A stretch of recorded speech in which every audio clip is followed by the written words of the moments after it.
All right, everyone, we're going to go ahead and look at an example argument essay now. We've spent some time going over the features of an effective argument essay. Of course, you need to have an introduction that creates reader interest as well as introduces your topic. And in most cases, your introduction, the last sentence needs to be your thesis statement. Your thesis statement is your statement of intent, the main idea of your essay. Your reader should be able to look at that last sentence of your introduction and know exactly what your essay is going to cover. They should know exactly what the main idea is just by reading that last sentence of the introduction, your thesis statement. We also will have body paragraphs of your essay. The body paragraphs offer supporting points, the support that helps develop your main idea. And throughout your essay, of course, you'll be presenting all sides of the issue. And while you present those sides fairly, ultimately you're showing their flaw, their faulty reasoning, where they are flawed, what they're failing to consider, showing why your side is the strongest side of the argument. And of course, you'll be wrapping everything up with a strong conclusion. So let's go ahead and dive in to the introduction of this essay. We have the title up here, Teenage Sexting and the Law. And if we look over the first sentence, we have a statistic up here. Up to 1 in 4 teenagers has admitted to exchanging nude photos with other teenagers by digital means. So we, right there, have an introduction to the topic. We know what's going to be, what the topic of the essay is going to be, as well as its opening sentence that engages us, that creates interest. In the next sentence, we go on with the signal phrase here. This is actually quite a bit of information in the signal phrase. I don't know if we necessarily need all that. We would need that for the works cited page, but I don't think we'd need all that for a signal phrase. Probably could just use the title as well as the author, first and last name for a signal phrase. But anyway, it goes on, tells readers that the majority of these explicit images are sent consensually between boyfriends and girlfriends. So exchanging nude photos in many cases is a consensual act between young people, referred to as sexting. So basically, we don't really see anything wrong here. It's a part, as the as the writer suggests, it's a part of adolescent existence, basically a rite of passage for young people. So we don't necessarily see anything wrong. I mean, some people might not approve, but again, these, in essence, kids being kids, right? But if we go to the fourth sentence, we see a bombshell dropped. We see the issue that this presents. However, this act of sexting can have huge unforeseen consequences because sexting between minors is currently considered a violation of child pornography laws. So this is definitely a big issue.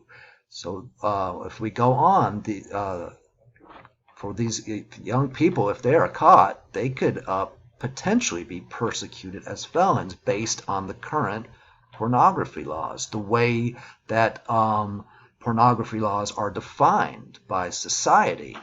So we definitely see a huge, serious issue here. So if we go down to the last sentence, we should have a thesis statement that lets us know exactly what this essay is going to address. So if we look through here, we'll go ahead and go through this together. To more adequately deal with the issue of teen sexting without turning thousands of young people into automatic felons, society and the law must separate the definitions of sexting and child pornography. So there, especially with the last part of the sentence, we get that strong statement of the main idea of this essay. We don't get any wavering. We don't get, well, maybe something should be done, or maybe this should be done, or possibly, or something like that. No, we get a strong sentence, a strong statement that says this must be done. Society and the law must separate the definitions of sexting and child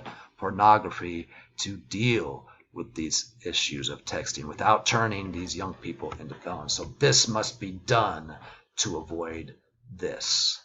So that's what we're going to be dealing with in this essay, and we should see for the rest of it, the rest of the essay, those body paragraphs developing that idea.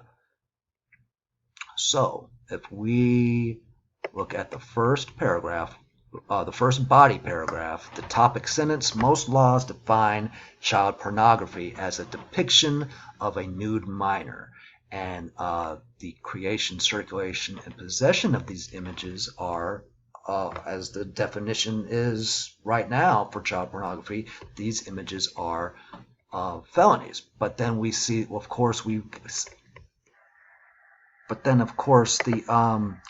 the consequence of this definition, this troubling definition, is that it turns children into criminals when it is applied to their use of sexting. So definitely child pornographers who are taking videos against young people's will and publishing that information or keeping it for their own sake or whatever, yes, that should definitely be considered a felony. They should be considered felons. But young people being young people, sharing these images just with themselves, boyfriends and girlfriends, that is, I mean, again, some people might not approve, but there's nothing that constitutes them becoming felons for this.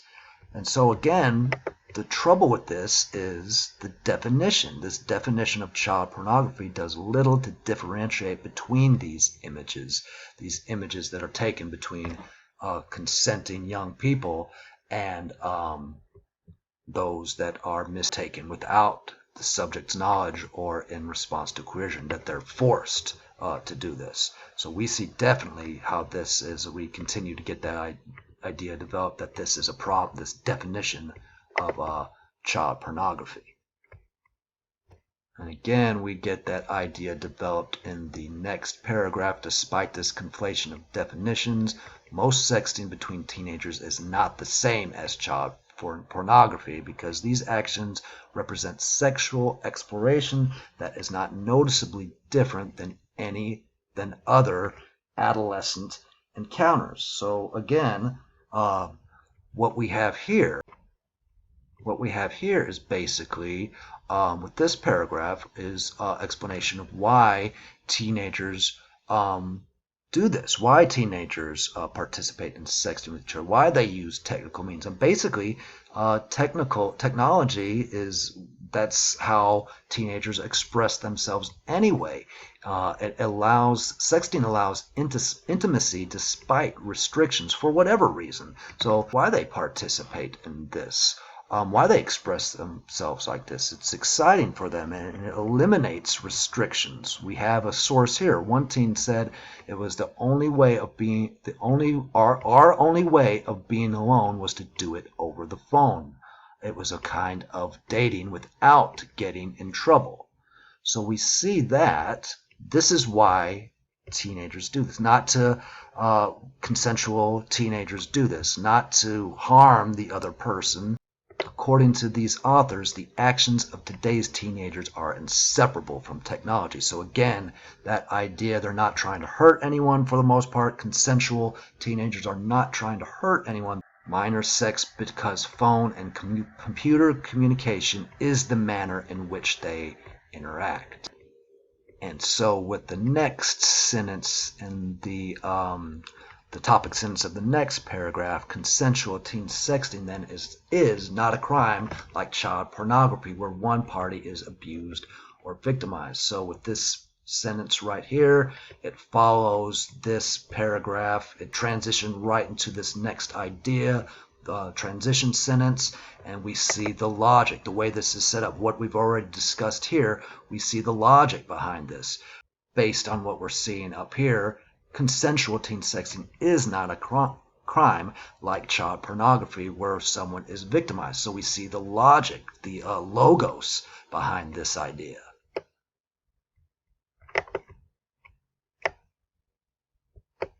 In these cases of teenagers sexting other teenagers, participation is usually voluntary, thus no one is exploited or victimized. So if we go ahead and scroll down just a little more, our rebuttal paragraph, where basically the first part of the paragraph we introduce what the other side thinks about this issue. Some individuals, we get that with the topic sentence, some individuals want teenagers to be punished as pornographers despite the potential damage. And then the writer goes on to explain their reasoning. Rosen acknowledges this attitude in her article when she tells of one Virginian who felt that sexting is child porn and you ought to lock those people up for a long time. So basically, we're fairly getting the other side presented here, what they believe, why sexting should be, why those who participate in sexting should be punished as pornographers, and why they believe this. We get the other side presented fairly. There's no ridicule or anything like that, just what they believe. Basically, what this side is failing to see is that these people are kids, again, and they should not, based on the current definition of child pornography, they should not be in the same categorized and punished in the same way that someone who, a fully grown adult who does this. These people are kids, and for whatever reason they're doing this, they should not be on the same level as the, definitely, if they are posting a picture of a X for whatever reason, there should be punishment, of course, but not on the same level where they'd be a felon. We wrap everything up with the conclusion paragraph. Adolescents who behave in malicious ways should face consequences that are contextual to their mistakes, implemented by professionals. Again, but they should not be on the same level as a felon. And we wrap up with the strong concluding sentence. Child pornography is a serious social issue, and teenagers are not the true predators that deserve the attention of the law. Basically, kind of a mic drop.